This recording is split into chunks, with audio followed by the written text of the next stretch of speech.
धनीश सर्वश्रेष्ठ धन है मनुष्य जीवन में। जिसके पास में विद्या धन है उसे बदल नहीं। मनुष्य जीवन बड़ा दुर्लभ है और मनुष्य जीवन में जो आया है और विद्या धन को प्राप्त नहीं किया है उसका जीवन बेकार है, यानी वो पशु के समान। और एक श्रुति है आलस्य कुतो विद्या ए विदेशी कुतो धनम ए धनेशी कुतो मित्रम ए मित्रम से कुतो सुखम। आलस्य व्यक्ति को कभी विद्या प्राप्त नहीं होती है और जिसके पास में विद्या नहीं है उसको धन प्राप्त नहीं होता है और जिसके पास में धन नहीं है उसके कोई मित्र नहीं होता है। गरीब आदमी को यहाँ पर तो निकला है क्यों केवल जानवर की मांगनी हम है ना। तो विद्या प्राप्त करा और सक्षम बना जरा अपन निपयोगी और जिसके पास में धन संपन्नता है उसके सैकड़ों मित्र है और मित्र होता है उसकी सफलता का सुख है। तो जीवन में किसी भी संपत्ति को देख लो, विद्या धन के अलावा कोई धन नहीं है और विद्या धन को कोई चुरा नहीं सकता। भाई बंटाई दोनों है, जमीन है, कोई के 40 बीघा जमीन है, 4 भाई है तो 10 बीघा पाती जी, लेकिन एक पढ़ लेकर के कलेक्टर बन जाए तो एक ही नौकरी का पैसा कोई नहीं बांटा सके, है ना। तो ये वास्ते विद्या धन ही सबसे सर्वश्रेष्ठ धन है। इसको प्राप्त करने का समय आपका 5 वर्ष से लेकर के 25 वर्ष का समय और इस 25 वर्ष के समय में अगर आप पढ़ लिख करके अपना जीवन बना लिया, सक्षम हो गए तो आपका जीवन सफल है, अन्यथा पशु के समान है। आने वाला समय बहुत महंगाई का समय है और उस महंगाई के समय में अब आप क्या करो, बच्चे हो क्यों पढ़ने वाली उम्र होती है, वो किशोरावस्था की उम्र एकदम चंचल उम्र होती है, उसमें कोई ध्यान नहीं देता क्योंकि बात का फायदा तो मेरे कमा आपा ठाक सुबह निकला शाम का लंच पे घर जाता क्योंकि अपन की ध्यान की जरूरत नहीं। हमारे अच्छे बच्चे जी है ना, कहीं के पापा जाओ घूमी जाओ है ना। और चाहे लड़का हो चाहे लड़की हो, किसी को भी किसी प्रकार का भेदभाव नहीं है। लड़कियां भी पढ़ लिख करके कलेक्टर बने, आईएएस बने, आईपीएस बने, थानादार बने, मास्टर बने, यानी लड़कियां भी लड़का से कम नहीं है और लड़का भी पढ़े तो हर नौकरी प्राप्त कर सके। अतः जीवन को सफल बनाना है तो 25 वर्ष अगर सोच समझ करके आपने पढ़ लिया तो पूरी जिंदगी सुख है और 25 वर्ष आपने खेल कूद में गवा दिया तो पूरी जिंदगी दुख है। ये वास्ते आपको मेन उद्देश्य पढ़ाई करना और पढ़ाई करो जीवन बने लो और जीवन बने लो तो जिंदगी में सुख रहेगा। और विद्या धन ही श्रेष्ठ धन है, इस पर एक प्रेरित कर सकूं। एक बार की बात है, उज्जैन नदी का रास्ता, सावन का महीना, रिमझिम बारिश हो रही थी और बारिश के समय वो मेल पर चला रहा था। चारों तरफ सावन के महीने में हरियाली होती है और उस हरियाली को एकदम शानदार माहौल देख रहा था। और रिमझिम वर्षा होने के बाद में ठंडा मौसम बहुत अच्छा लग रहा था। इतने में वो राजा अपने महल में चलते भेड़ शब्द का तो एक विचित्र पक्षी, इतने बड़े बड़े पेड़े पक्षी होते थे, हाथी को भी उठा कर ले जाते थे। तो विचित्र पक्षी आया तो राजा ने उस पक्षी को देखा। उस पक्षी को देखते राजा ने यह आश्चर्य किया कि आज तक हमने ऐसा पक्षी कहीं नहीं देखा, तो मैं इसको पकड़ूं और अपने चिड़ियाघर में रखूं ताकि मेरी प्रजा देखेगी और खुश होगी। इसलिए राजा साहब ने उस पक्षी को पकड़ने के लिए उसके दोनों पैर दोनों हाथों में पकड़ लिए। जैसे पक्षी के राजा ने पैर पकड़े, पक्षी जोर से उड़ने लगा। राजा भी साथ में उड़ने लगा। पक्षी बहुत ऊंचाई पर चले गए। हाँ, ऊंचाई पर चढ़ने पर राजा हाथ छोड़े तो मरे और नहीं छोड़े तो साथ ही जावे। तो यहाँ करता पक्षी पूरे दिन उड़ता रहा। जैसी शाम होने की तो हुई तो पक्षी जमीन की तरफ नीचे आने लगा। तो क्या होता है कि वहां पक्षी रात के समय उतरा है जमीन पर, वहां एकदम बीड़ जंगल, लेकिन बीड़ जंगल तो क्या करे तो उसने जैसे जमीन की तरह नीचे उतरने की कोशिश की, उसने दोनों हाथ छोड़े, पक्षी उड़ गया और राजा उस जमीन पर उतर गया। अब अंधेरा होने लगा। भीड़, जंगल और जंगल में विभिन्न प्रकार के हिंसक जानवर, राजा एकदम भयभीत हुआ। वो जोर जोर से चला किसी नगरी की खोज में। चलते चलते शाम हो गई और एक पार्वती नगरी उसको दिखाई दी। पार्वती नगरी में पूछा, है मंदिरा, सब सो गए, अब पूछे किसको पूछे।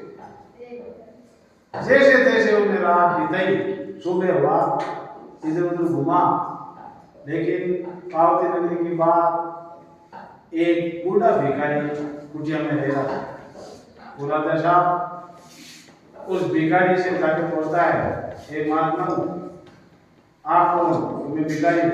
तो भिखारी का आप कौन? कि मैं भी भिखारी। कि वो राजा कहे तो कौन माने? तो इस प्रकार से वो राजा साहब उस भिखारी से ये विनती करते हैं, हे बाबा जी, आप बूढ़े हो चुके हैं और मैं जवान हूँ, मैं भी भिखारी, आप भी भिखारी, मैं आपके जो काम आप जो कहोगे मैं काम करूंगा और उस काम के लिए आप मेरे को रोटी दे देना और मैं आपकी सेवा करूंगा। तो भिखारी ने कहा, ठीक है, मैं बूढ़ा हूँ, तो जवान है, रह जा। अब वो राजा क्या है, भिखारी की वेश में रहता और दिन भर गांव में भिक्षा लेके आता और शाम का बाबा जी ने जिम्मेदार आपकी जिम्मेदारियां कर जिंदगी काटे। अब आई है एक दिन वो भिखारी के रूप में राजा घूम रहा, गांव का मायने भागवत कथा चल गया। वो भिखारी में रूप वो भी सुनने लगा। पूरे गांव की प्रजा कथा सुन रही थी, भागवत कथा सुन रही थी। जैसे ही कथा का समापन हुआ, उस भिखारी ने कहा, हे महात्मा, जो कथा सुना रहा उसको कह रहा है कि आपने कथा ठीक नहीं सुनी, गलत सुनी। तो सारे गांव के लोगों ने उस भिखारी की तरफ देखा कि तेरे को क्या पता कि गलत सुने, तू सुना दे। चलो भिखारी ने कथा सुनानी शुरू की। अब क्या, वो तो राजा था, भिखारी थोड़ी था, लेकिन बाध्यता पड़ गई। जरा को राजा साहब भिखारी के रूप में कथा सुनाई तो जितना भी सुनना ना हाथ का एकदम मंत्र मुग्ध हुआ कि वाह वाह वाह वाह, क्या कथा सुनी। जैसे ही कथा समाप्त की और राजा का भिखारी के देश में था, वो अपना कमंडल लेकर के चलने लगा, लेकिन पूरी वो दुनिया जनता एक जगह बैठी रही, उठी भी नहीं, क्योंकि उसको ज्ञान बहुत अच्छा लगा। जैसे ही वो भिखारी के रूप में बाहर निकला तो कहा, भाई भिखारी, कल तू और आ। इस प्रकार से हमेशा कंटिन्यू बन गया और पूरी गांव की जनता भागवत कथा सुनने लगी। पहले तो 5-10 व्यक्ति थे सुनते थे, अब पूरे गांव की जनता यहाँ करता करता वो भागवत कथा सुना तो नहीं बाबू जी, जब वो कि भाई भिखारी तू भीख मांगे, तारो जीवन तू करो चले तो अटरेजा मांगे आ कथा सुना भगत और थारो जीवन है जो आराम भी थी, नानो धोनो और भागवत कथा सुना। तो वो भिखारी बाबू बुढ़ी ने छोड़ दियो और मैं भागवत कथा सुना उधर का मंदिर में। अब हमेशा ठीक हो, बढ़िया भागवत कथा सुना, पूरा गांव को सुनने आवे। अब पार्वती नगरी का राजा था धीरू सिंह। अब धीरू सिंह बहुत ही न्यायप्रिय राजा था, तो उसके न्याय के लिए वहां दरबार में लोग आते थे। एक दिन की बात हुई, 4 औरतें धीरू सिंह के दरबार में आई और आपस में लड़ रही है। कह रही मैं बड़ी हूँ, दूसरी कह रही मैं बड़ी हूँ, तीसरी कह रही मैं बड़ी हूँ और चौथी कह रही मैं बड़ी हूँ। अब चारों को आपस में झगड़ा। तो वो पार्वती नगरी के राजा धीरू सिंह के पास भी चारों आई।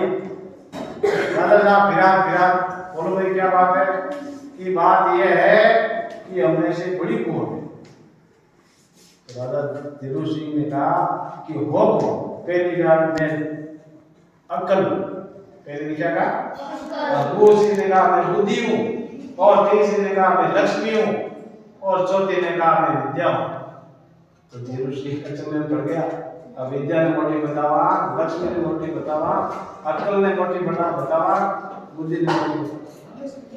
अब धीरू सिंह की कोई बात समझ में नहीं आई और उसने कहा कि वे चारों औरतें बैठ जाओ और 4 दिन के बाद फैसला हुआ।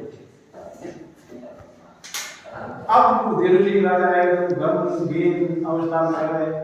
अब है सुनने को शादी आ रहे राजा साहब खाइयो दूसरे वाले राजा साहब खाइयो कि भाई ये को न्याय है और ये चार लोग आपस में लड़े और एक को न्याय कौन कर सके।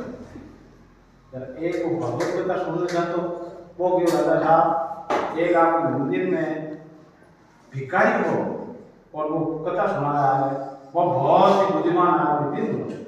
तो राजा ने संबंध भेजा उस भिखारी के पास। भिखारी ने सोचा कि भाई ये मेरे को क्या कहेंगे, बुलाया राजा साहब धीरू सिंह क्यों भाई ये चार औरतें इनका फैसला करना। वो भिखारी तो उस भेष में था लेकिन वो था पर आ गया बहुत ही विद्वान, बहुत ही उसके पास में विद्या थी, बहुत जानता था। तो उसको एक कुर्सी पर बिठाया, कहा कौन से होते हैं कि वो कोने में बैठे। पहले बोला क्या भाई इधर वो भिखारी को कहना वो पेड़ लगा कि बुलाओ भाई पहले और बुलाओ कौन है। आई तू कौन है कि मैं बुद्धि कि तू छोटी उस कोने में जाकर के बैठ। बाकी क्यों कि भारी बुद्धि निकली ना राजा को कहे भारी बुद्धि निकली जरा मैं जानवर का पग पकड़ गया पग पकड़ गया जरा मैं आज पेड़ जंगल में गयो आज दो ही जिंदगी तो ये छोटी है चार पेड़ बुद्धि छोटी बता दी। दूसरे नंबर भाई कि तू कौन है कि मैं अक्कल हूँ कि तू छोटी है मारी अक्कल से गाड़ी में ले रहे हो काम तेरे जानवर का पग पकड़िया ये मार तू छोटी है तीसरे नंबर आई लक्ष्मी बुलाया कि भाई तू कौन है कि मैं लक्ष्मी हूँ कि तू ही छोटी है। लक्ष्मी ने कहा भाई मैं छोटी क्यों हमारे बिना कोई काम ही होता है कि मैं राजा हो उज्जैन नगरी को राजा हो मार्ग धन संपत्ति घोड़ा सोनो चांदी सब संपत्ति का भंडार मिला लेकिन आज इनकी विपदा पड़ी मार्ग संपत्ति कोई काम नहीं। ये बात तो छोटी तो भी कोने पे। अब लास्ट में वो विद्या कि भाई तू कौन है कि मैं विद्या तो कहा भाई विद्या तू सबसे बड़ी। सारे दरबारी लोग कहा कि ये बड़ी कैसे हुई कि ये बड़ी ऐसे हुई कि मेरे पास विद्या थी तो मैं पहले भागवत कथा सुनाने लगा। पहले भिखारी के पास में था भिखारी से मैं विद्या के कारण उस मंदिर में आया और मंदिर में भागवत कथा सुनाने के कारण मैं आराम से जीवन यापन कर रहा हूँ। तो उस राजा धीरू सिंह को पता पड़ा कि कौन है कि उज्जैन नगरी का राजा क्यों भाई धन्यवाद है तेरे को। तो उस राजा साहब ने उज्जैन नगरी के राजा को अपनी उज्जैन नगरी पहुंचाया लेकिन अपने गांव अपनी उज्जैन नगरी पहुंचने का मेन मकसद कैसे हुआ कि वो विद्या के कारण भागवत कथा सुनाई और भागवत कथा सुनाने से सब लोगों को ध्यान पड़ा कि ये बहुत ज्ञानी है विद्वान है। ये वास्ते ये धीरू सिंह राजा को बताया और उसने ये फैसला करके और उसको चारों को फैसला कर दिया और विद्या को बता दी बाकी को छोटी बता दी। इसलिए जीवन में सबसे बड़ा धन है वो विद्या धन और विद्या धन ही श्रेष्ठ धन है। ये बात का आपको मेन मकसद है कि अगर अपना जीवन बनाना है तो सबसे पहले विद्या धन को ही केंद्रित करना है। और विद्या धन ऐसा धन है जो कभी खर्च नहीं होता है कभी दिखता नहीं है। ज्यादा खर्च करना तो ज्यादा आज आप चीज पढ़ाना एक दिन पढ़ो दो दिन पढ़ो जितनी ज्यादा पढ़ानी जितनी ज्यादा पढ़ी और नहीं पढ़ा करना एकदम कम हो जी।